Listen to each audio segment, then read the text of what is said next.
지난 재수요일을 시작으로 사순절이 시작되었습니다. 앞에 분위기가 많이 바뀌었죠. 이제 보라색으로 쭉 물들어 있는데요. 사순절의 예전 색깔이 바로 보라색입니다. 사순은 한자로 40일을 의미를 하지요. 그래서 사순절은 바로 부활절 전까지의 주일을 제외한 40일간의 기간을 뜻하는 것입니다. 사순절은 자신의 죄를 고백하며 하나님 앞에서 자신을 성찰하고 회개하는 기간입니다. 예수님께서 공생애를 시작하기 전에 40일 동안 먼저 광야에서 금식으로 기도하셨던 것처럼 우리도 부활절을 기념하여서 지난 40일 동안 이제 절제와 경건을 통하여서 예수 그리스도의 고난에 동참하는 시간이 되는 것이죠. 이번 사순절 기간을 보내며 우리는 매 주일마다 함께라는 주제로 여러분과 함께 말씀을 나누려고 합니다. 오늘 말씀의 제목이 뭐죠? 함께 삽시다. 함께 삽시다. 네. 함께라는 것은요, 공동체성을 나타내는 단어입니다. 하나님은 개인적으로 임하십니다. 하지만 공동체 가운데 일하십니다. 그래서 하나님께서는 한 분 한 분 교회로 불러주셔서 하나 되게 하셔서 하나님께서는 한 몸 되는 우리 공동체를 통하여서 주의 뜻을 이루어가는 것이죠. 대학 생활에서 가장 꺼리는 것이 있습니다. 그것은 바로 조별 과제입니다. 조별 과제의 의미는 꽤 좋습니다. 공동체가 협업하고 최고의 효율을 거두는 것을 목적으로 하기 때문입니다. 근데 결과적으로는 어떻죠? 결과적으로는 여기에는 모든 짐을 홀로 지는 조장만 있을 뿐입니다. 훈련 중에도 마찬가지입니다. 가장 힘든 훈련은 개인 훈련이 아닙니다. 공동체 훈련입니다. 아마 군생활 겪어보신 분들은 다 이해하실 것입니다. 홀로 훈련 받으면 나만 잘하면 됩니다. 하지만 공동체가 함께 훈련 받으면 모두가 잘해야 됩니다. 그런데 중간에 한 명의 훈련병이라도 실수를 하게 된다면 바로 다시를 외치게 되죠. 다시. 이스라엘의 광야 여정을 한번 보십시오. 그 과정 가운데서는 분명 하나님의 말씀을 믿고 따르는 이들도 있었을 것입니다. 그런데 성경에서 주목하는 사람은 하나님을 믿고 따르는 사람이 아니라 하나님을 원망하는 사람이었습니다. 왜냐하면 하나님을 믿고 따르는 것보다 원망하는 사람의 세력이 더 많았기 때문이죠. 이들이 부각되었을 때 하나님의 뜻은 점점 더 흐려지게 되는 것입니다. 그래서 하나님께서는 그때마다 다시를 외칩니다. 원래 광야길은 2주면 가나안 땅까지 도달할 수 있는 거리였습니다. 하지만 계속해서 다시를 외치다가 보니 40여 년이 흘러가게 된 것이죠. 그러면 여러분, 40여 년간의 시간은 하나님 탓입니까? 내 탓입니까? 내 탓이죠. 이스라엘 백성의 탓입니다. 그런데 이스라엘 백성은 이때마다 원망하는 모습들을 보게 됩니다. 우리는 부름받은 하나님의 자녀입니다. 그런데 하나님은 나만 부르시지 않으셨습니다. 주변에 있는 온 성도님들을 함께 불러주셨습니다. 나 혼자 잘 되는 것이 신앙생활의 목표가 아닙니다. 함께 잘 되는 것이 바로 신앙생활의 목표인 것입니다. 그래서 하나님께서는 공동체성을 특별히 교회 안에 원하시는 것입니다. 하나님의 말씀하신 뜻을 함께 이루며 나아가야 된다라는 것이죠. 하나님은 공동체 시험 무대를 광야로 두셨습니다. 우리가 광야를 생각하면 먼저 환경이 보이죠. 그런데 이 환경 가운데 우리가 주목해야 될 것은, 광야 생활 가운데 어려웠던 것은 환경 때문이 아니라 그 안에 있었던 원망과 불평 때문이었다라는 것입니다. 사역을 하면서 여러 나라의 단기 선교를 떠난 적이 있습니다. 단기 선교를 그냥 떠나는 것이 아니죠. 꽤 오래전부터, 몇 달 전부터 훈련을 합니다. 말씀으로 훈련을 하고 실제적으로 그곳에 가서 사역할 것들을 준비를 합니다. 그러면서 뜨겁게 기도로 나아갑니다. 그런데 이 모든 기간을 마친 후에 단기 선교를 떠납니다. 고작 해야 일주일, 2주일 정도밖에 되지 않습니다. 훈련 기간이 훨씬 더 깁니다. 그런데 이 단기 선교지에 도착을 하면 그 가운데서 예기치 않은 문제가 발생하게 됩니다. 열악한 환경의 문제가 아닙니다. 바로 그 안에 있는 관계의 문제입니다. 평소에는 드러나지 않았지만 광야 생활 같은 이들의 삶 가운데서 각자 감추어져 있었던 연약한 모습이 드러나게 되는 것이죠. 나의 삶의 모습이 틀어질 때 우리는 평소의 모습이 아닌 내 안에 담겨져 있는, 때로는 나도 모르는 나의 모습이 드러날 때가 있는 것 같습니다. 광야 같은 삶은 열악한 환경에서 겪는 어려움 때문에 힘든 것이 아니라 그 광야 같은 삶 가운데서 서로를 향한 원망과 불평 때문에 힘든 것입니다.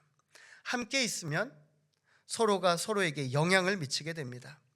오늘 함께 삽시다 라는 주제로 여러분과 말씀을 나누는 것은 바로 우리의 신앙생활이 개인의 회개와 개인의 영성으로만 이루어지는 것이 아니라 우리가 함께함을 통하여서 함께 예수를 바라보고 함께 예수를 바라봄으로 함께 예수 안에서 살아가자라는 우리의 믿음의 다짐이 있는 것이죠.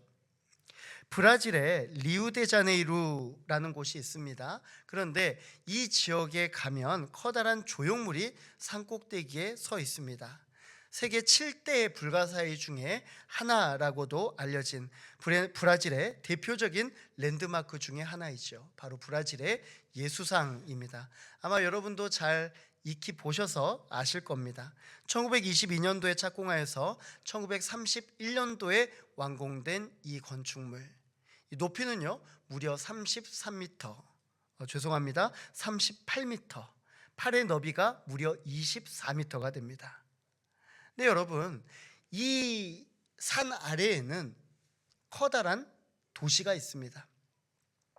도시 사람들은 평소에 그렇게 하루의 삶을 살아갑니다. 그런데 그러다가 고개를 들면 뭐가 보입니까? 예수님 상이 보이는 거예요. 예수님이 두 팔을 번쩍 벌리고 환대하고 있는 것입니다.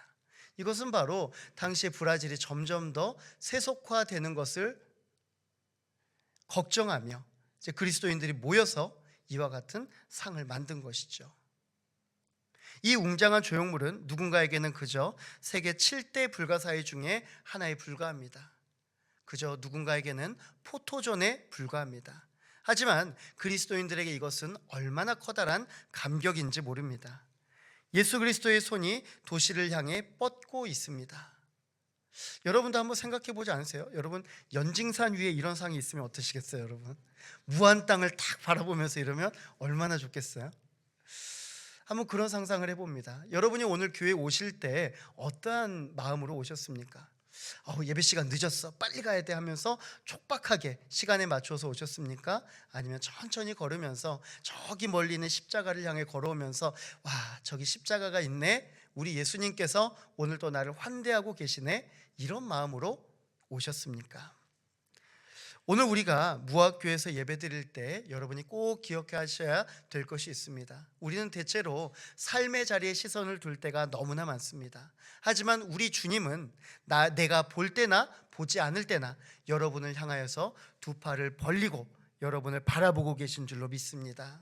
언제나 여러분을 향해서 두 팔을 벌리고 계실 때, 언제 여러분이 바라보시면 되는 거예요. 내가 힘들 때, 어려울 때 주님은 여러분에게 시선을 맞추고 계시고 여러분을 뜨거운 사랑으로 품어주시는 줄로 믿으시기 바랍니다. 본문을 보면 이스라엘은 이제 우여곡절을 꺾으며 이제 약 38년 정도의 광야 생활을 했습니다. 여러분, 38년 광야 생활했습니다. 한 몇 년 정도 남았어요? 광야 생활 2년밖에 남지 않았어요. 맞아요. 우리는 이렇게 생각해요. 아이고, 이제 2년 남았네. 그런데 당시 이스라엘 백성들에게는 어때요? 여러분, 이것이 38년이 될지 380년이 될지 어떻게 알겠습니까? 하루하루 막막한 삶을 살아가고 있는 것이죠. 그런데 한 가지 기대하고 있는 것이 있었어요. 그게 무엇이냐면 이전보다 지금이 더 점점 하나님께서 약속하신 젖과 꿀이 흐르는 가나안 땅에 가까워지는 것입니다. 조그만 희망을 가진 거예요. 조금만 지나면, 이제 이곳만 지나면 가나안 땅에 도달하는구나. 그리고 이제 에돔 땅 앞에 다다랐습니다. 이곳만 건너면 되는 것이죠. 하나님은 이스라엘의 대적자들을 다 물리쳐 주셨습니다. 모든 과정 가운데 때로는 두려움과 어려움 가운데 있었다 했지만은 모든 것을 다 멸하여 주셨습니다. 하나님께서 이스라엘의 목소리를 들으셨다라고 성경은 말씀합니다. 그것은 바로 하나님께서 문제를 해결해 주셨다라는 뜻이고 이스라엘 백성이 하나님 앞에 기도하였다라는 뜻입니다. 우리가 기도할 수 있다라는 것은 신앙생활에 정말 참 중요한 유익이죠. 그런데 문제는 엉뚱한 곳에서 시작됩니다. 우리가 기도의 제목을 가지고 기도했을 때 응답을 받았지만 4절은 이렇게 말씀합니다. 우리 함께 읽겠습니다. 백성이 호르산에서 출발하여 홍해 길을 따라 에돔 땅을 우레하려 하였다가 길로 말미암아 백성의 마음이 상하니라. 아멘. 당시 이스라엘 백성은 가나안 땅으로 가는 가장 빠르고 편한 길인 왕의 대로를 통과하고자 하였습니다. 이제 이 대로만 통과하면 드디어 젖과 꿀이 흐르는 가나안 땅에 도달하는 것입니다. 그런데 에돔 왕은 이스라엘의 통과 제안을 단호하게 거절하였습니다. 이 길로 오지 말라라는 것입니다. 왕의 대로로 가지 말고 저 멀리 돌아서 가라라는 것입니다. 근데 돌아가는 길이 얼마나 험한지 몰라요. 지금 지리적으로 보면 이제 에돔 땅을 지나면 바로 가나안 땅이거든요. 근데 돌아가야 되면 어디로 돌아가야 되냐? 에돔 땅을 지나가지 말라라고 하는 것은 맨 밑으로 돌아갔다가 다시 위쪽으로 동쪽으로 해서 완전히 반대편으로 가야 되는 것입니다.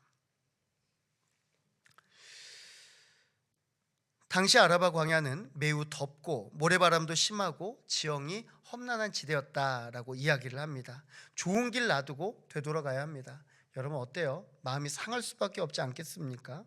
이스라엘 백성들은 가나안 땅으로 가는 지름길을 알고 있습니다. 그런데 그 길이 막히고 오히려 험난한 길을 돌아가야 된다라고 생각하니 이들 마음 가운데서는 방금 전에 느꼈던 하나님을 향한 감사가 금방 소멸되어 버리는 것입니다. 그리고 이들은 커다란 절망감에 빠지게 되는 것이죠. 본문에서 마음이 상하니라라는 말은 히브리어로 카차르라고 합니다. 카차르. 이것은 참을성이 바닥나다. 참을성이 바닥나다.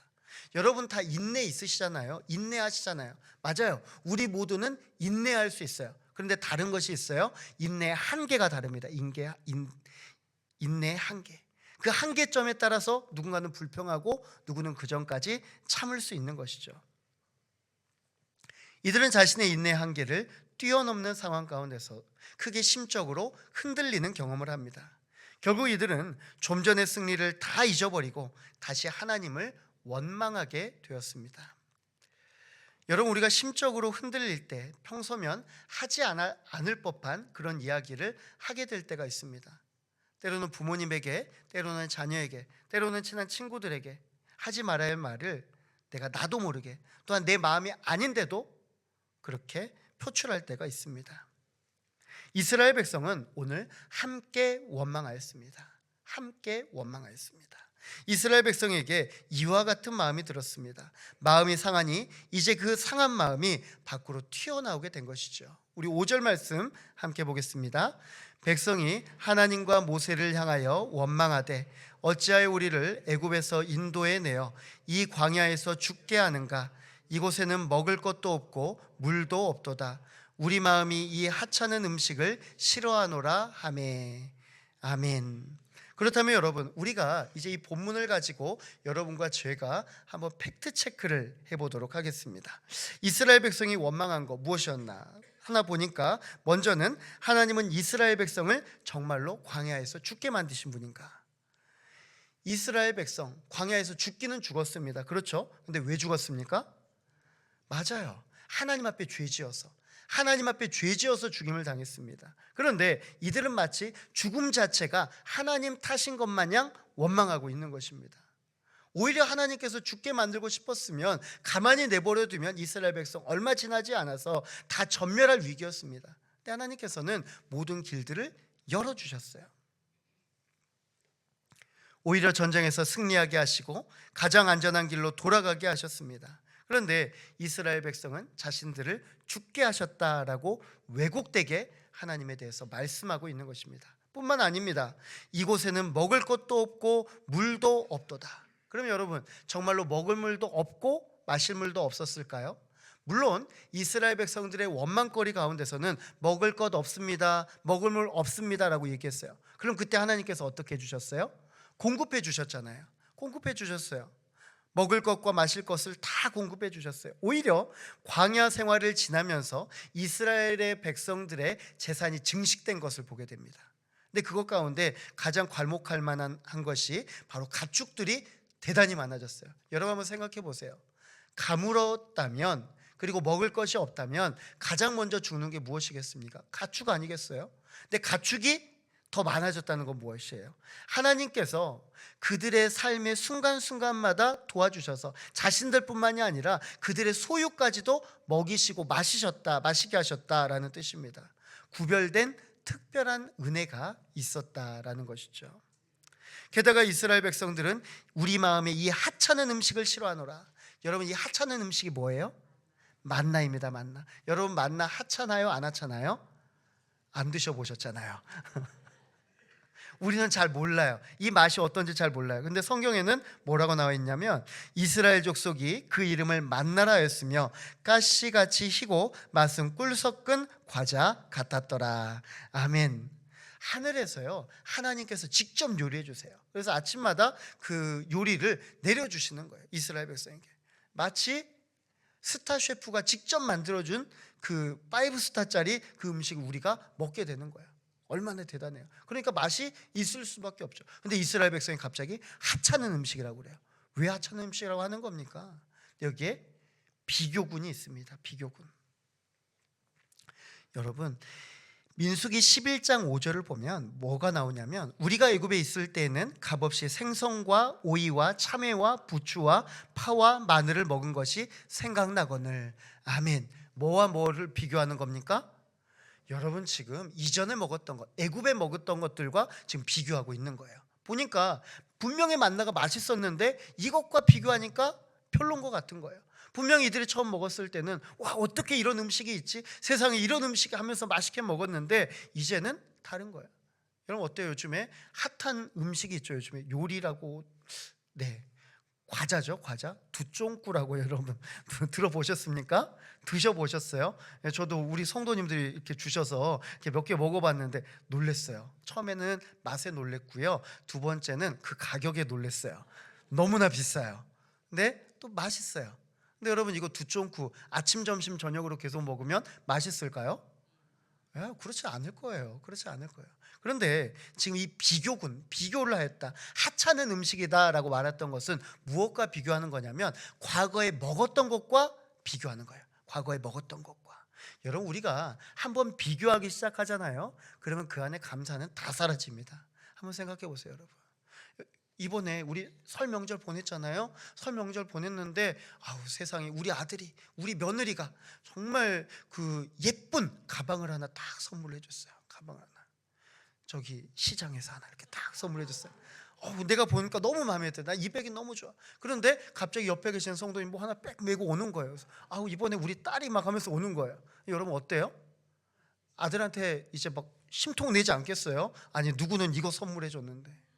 그럼 어때요? 이번에 자녀들 설 다 이렇게 명절 보내면서 또 세뱃돈 주신 분들, 손주들에게도 분들이 있을 거예요. 저희 자녀들에게 세뱃돈을 주는데 얼마나 감사해하는지 몰라요.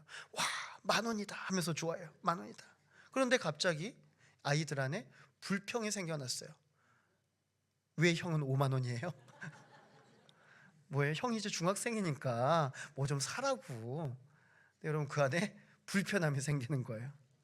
뭡니까? 비교하면요, 우리 인생에 비교하면 불평이 안 나올래야 안 나올 수가 없는 것입니다. 근데 하나 간구하고 있는 게 있어요. 뭐냐면, 여러분, 지금 우리는 과거의 것과 현재의 것을 비교할 수밖에 없습니다. 그런데 하나님 것은 무엇과 무엇을 비교하시느냐? 앞으로 주실 것과 지금을 비교하시는 거예요. 한번 생각해 볼까요? 가나안 땅에 들어가면 애굽에서 먹었던 것보다 더 맛있는 음식이 준비되어 있습니까? 없습니까? 훨씬 더 뛰어난, 비교되지 않는 그런 엄청난 것들이 다 준비되어 있는데 이스라엘 백성들은 애굽에 자신이 먹었던 것, 그것 갖고 비교하고 있는 거예요. 하나님께서 주실 것과 비교하지 못하는 거예요. 왜냐하면 경험해 보지 않았으니까요. 여러분, 신앙생활은요, 과거의 것과 비교하는 것이 아닙니다. 앞으로의 것과 비교하는 것입니다. 과거에 하나님 없던 삶과 비교하는 것이 아닙니다. 앞으로 하나님께서 주실 것과 비교하는 것인 줄로 믿으시기 바랍니다. 여러분, 사과 한 상자에 상한 사과가 하나 들어있으면 금방 주변으로 퍼지게 되죠. 주변 사과들도 하나둘씩 같이 썩기 시작합니다. 원망도 이와 같습니다. 이스라엘 백성 중 누군가 한 명이 아니, 왜 이 길로 돌아가야 돼? 그냥 우리 직진하자. 우리 싸우자. 이전에도 싸웠잖아. 이렇게 나아가면 어쩌면 그들의 이 원망이 어떤 상황으로 벌어질지 모르는 거예요. 하나님께서는 그 길을 인도해 주시지만 이들의 마음 가운데서는 해결되지 않은 불평함이 남아 있었던 거예요. 광야의 모래바람보다도 빠르게 200만 회중에게 이것은 퍼져 나갔습니다. 심리학에서는 이것을 정서적 전염이라고 합니다. 정서적 전염. 우리가 불평 한마디를 내뱉을 때 이 불평이 얼마나 많은 사람들에게 이 부정적인 영향력을 끼치게 되는지 몰라요. 긍정적인 영향력과는 비교가 되지 않아요. 광야가 힘든 이유는 환경 때문이 아니라 주변에서 내뱉는 불평과 불만의 소리 때문에 힘든 것이죠. 우리가 하나님 앞에 불평하려고 한다면 생각해 보십시오. 여러분, 비교해 보면요, 불평할 것 대단히 많아요. 근데 과연 그것이 하나님 잘못입니까? 그렇지 않잖아요. 그렇지 않잖아요. 하나님께서는 언제나 신실하게 나를 인도하여 주시는데 우리는 과정 가운데 불평할 때가 너무나 많다라는 것입니다. 이스라엘 백성은 함께 원망하였습니다. 불평은 개인의 감정으로 끝나는 것이 아닙니다. 공동체로 쉽게 전염이 됩니다.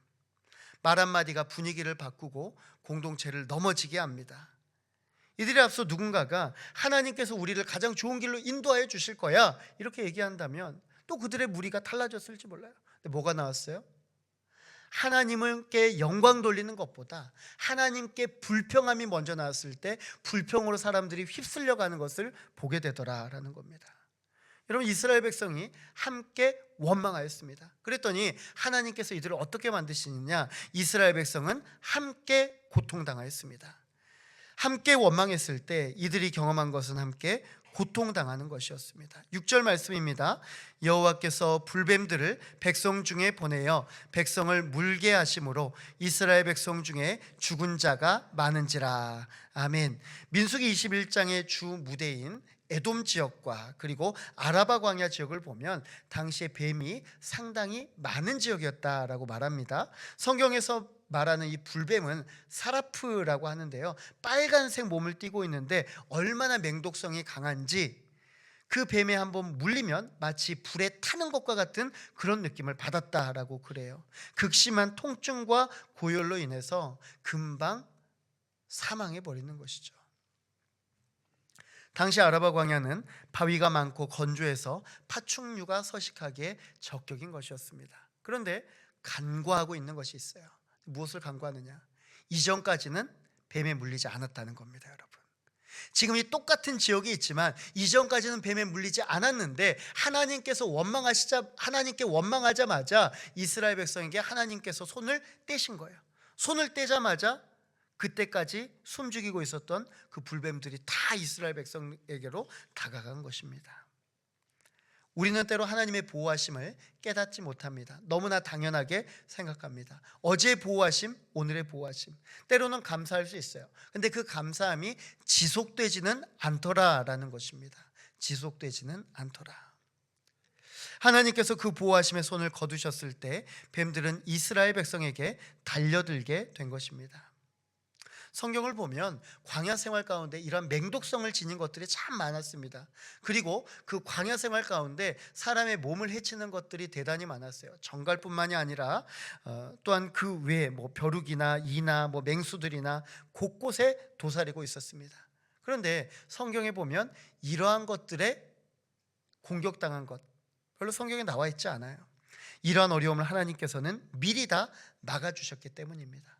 여러분, 우리는 때로는 당연하다라고 생각합니다. 하지만 오늘 당연한 오늘이 바로 하나님께서 주시는 은혜인 줄로, 하나님께서 주시는 보호하심의 결과인 줄로 믿으시기 바랍니다. 또한 이스라엘 백성은 이 자리에서 함께 회개하였습니다. 이 뱀이 얼마나 맹독성을 가졌던지 뱀에 물린 자마다 계속해서 쓰러져 죽어나가기 시작합니다. 그리고 이 문제가 자신들의 문제다라는 것을 금방 깨달았어요. 7절 말씀입니다. 백성이 모세에게 이르러 말하되 우리가 여호와 당신을 향하여 원망함으로 범죄하였사오니 여호와께서 기도하여 이 뱀들을 우리에게서 떠나게 하소서. 모세가 백성을 위하여 기도하매. 아멘. 사실 이들은 알면서도 하나님을 원망했습니다. 왠지 아세요? 여러분, 우리가 성경의 기록을 보면 잘 알 수 있어요. 원망할 때마다 하나님께서는 들어주셨거든요. 원망할 때마다 하나님께서는 응답해 주셨어요. 그래서 그때마다 이스라엘 백성은 하나님을 바라보며 원망했던 거예요.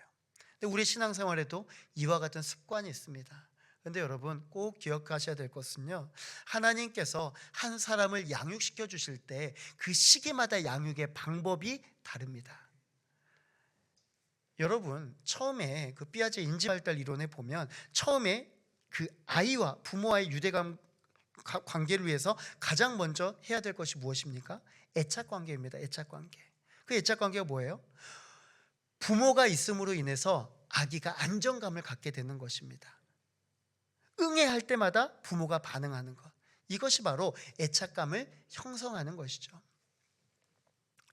하나님과의 관계도 마찬가지입니다. 처음 하나님의 백성이 되면, 그리스도인이 되면 하나님께 기도하잖아요. 원망하잖아요. 금방 들어주세요. 근데 그것이 언제까지요? 언제까지 어느 정도 일정 기간이 지나면 안 들어주세요. 그럼 우리 말해요, 하나님이 내 기도 안 들어주신다고. 그게 아니에요, 여러분. 우리의 성장 과정이 있고 이제 이 성장 과정 다음 단계로 나아가야 되는 거예요. 더 이상 그 과정 가운데 머물러 있는 것이 아니라 하나님과의 이제 관계가 형성이 됐다면 그 관계 가운데 하나님의 마음이 무엇인지 우리가 깨달아 알아야 되는 거예요. 우리의 목소리를 하나님께서 받으시는 것처럼 하나님의 목소리를 우리가 들을 수 있는 자가 되어야 된다라는 것입니다. 하나님의 방법은 처음에는 하나님의 능력을 보여주시고 하나님의 뜻을 보여주십니다. 그런데 그 다음은요, 하나님께서 우리를 인도해 주실 때 우리가 따르기를 원하시는 거예요. 이 과정 가운데 성장하지 않은 이스라엘 백성들에게 하나님은 한 단계 도약을 위해서 시험하고 계시는 것입니다. 이제 이스라엘 백성은 함께 바라보았습니다. 함께 바라본다는 것이 무엇인가? 함께 기도하게 되었다라는 것입니다.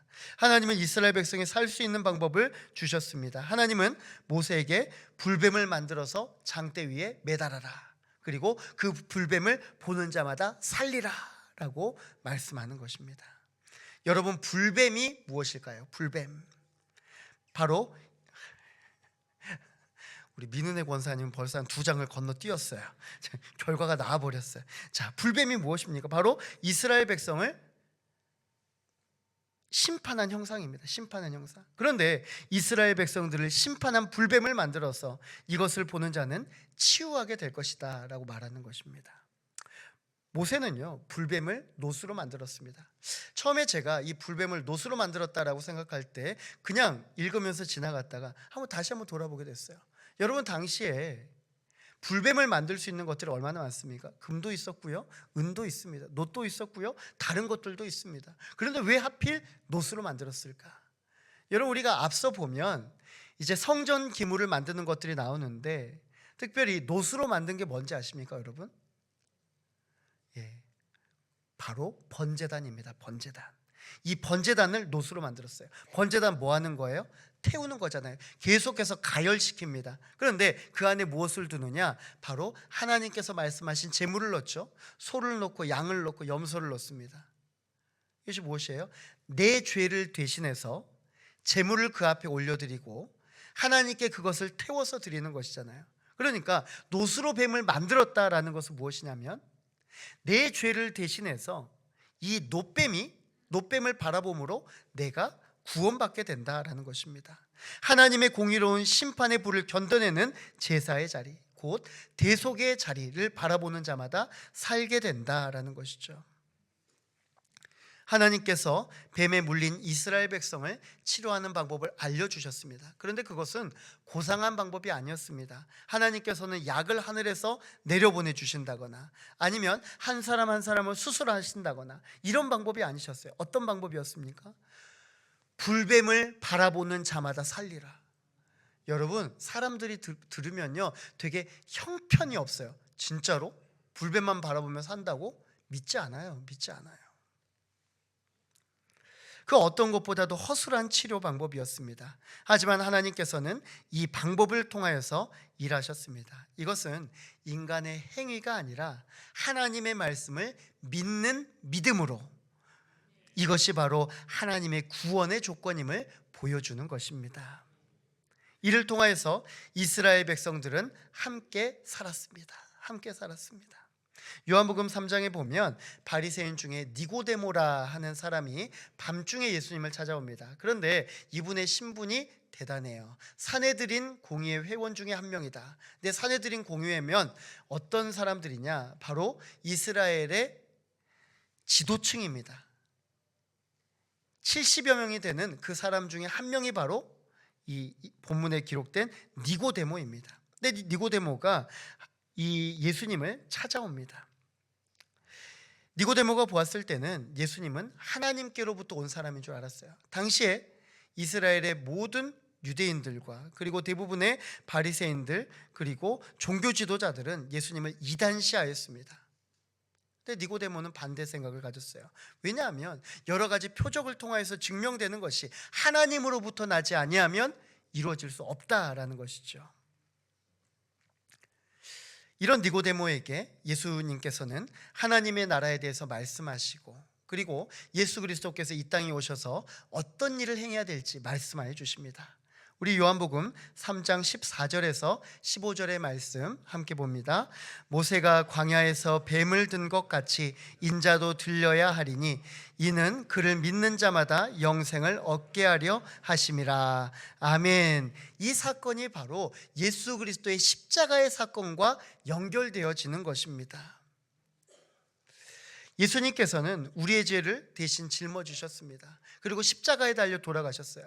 근데 그냥 달려 돌아가신 것이 아니라 이제는 자신이 달려 돌아가신 그 십자가를 바라보라라고 말씀하십니다. 바라보면 살리라. 바라보면 살리라. 그 십자가를 바라보는 사람은 산다. 그것이 바로 믿음의 증거라는 것입니다. 어떤 이는요, 장대에 들린 놋뱀을 봤을 거예요. 그리고 이 놋뱀을 보며 살았을 것입니다. 어떤 마음이 들었을까요?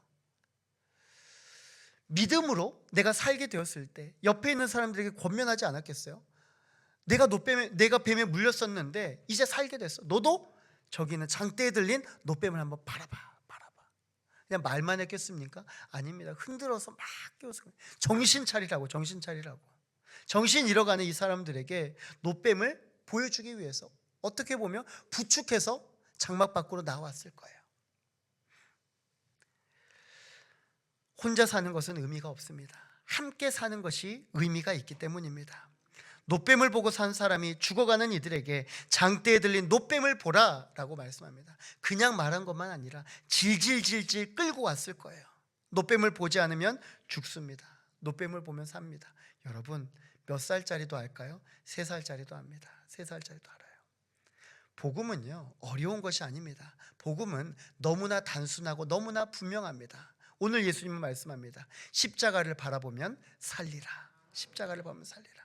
사랑하는 성도 여러분, 우리 주변에 많은 십자가가 있습니다. 그런데 주변에 있는 많은 십자가를 보지 못하고 살아가는 분들이 너무나 많아요. 때로는 십자가 좀 바라봐 라고 하지만 십자가를 바라보지 못하고 아니야, 그것 아니야 라면서 여전히 땅만 보고 살아가는 사람들이 있습니다.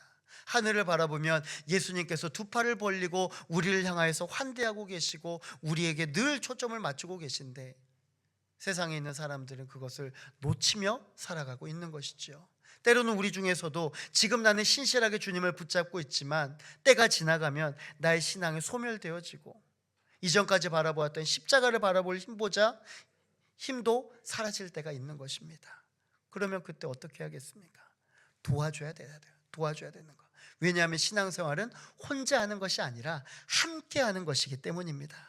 오늘 말씀을 보십시오. 이스라엘 백성은 함께 불평하였습니다. 그랬더니 함께 고통을 겪었습니다. 그러다가 함께 회개하였습니다. 그리고 함께 십자가를 바라보았습니다. 그리고 함께 살게 되었습니다. 사랑하는 성도 여러분, 신앙생활은 처음에는 혼자 시작하는 것이지만 완성은 함께 마무리되는 줄로 믿으시기 바랍니다. 사순절은 나 혼자 경건해지는 시간이 아닙니다. 내 곁에 불뱀에 물려서 신음하는 그 한 영혼들을 다시 주님께로 바라볼 수 있도록 십자가를 향하여서 고개를 돌려주는 것입니다. 형제자매 손을 잡고 함께 고개를 들어서 놋뱀을 바라보시기 바랍니다. 그리하면 십자가를 보고 살게 될 줄로 믿습니다. 우리 히브리서 12장 2절 말씀을 보고 말씀을 마무리하겠습니다. 믿음의 주여 또 온전하게 하시는 이인 예수를 바라보자. 그는 그 앞에 있는 기쁨을 위하여 십자가를 참으사 부끄러움을 개의치 아니하시더니 하나님 보좌 우편에 앉으셨느니라. 아멘. 기도하겠습니다. 하나님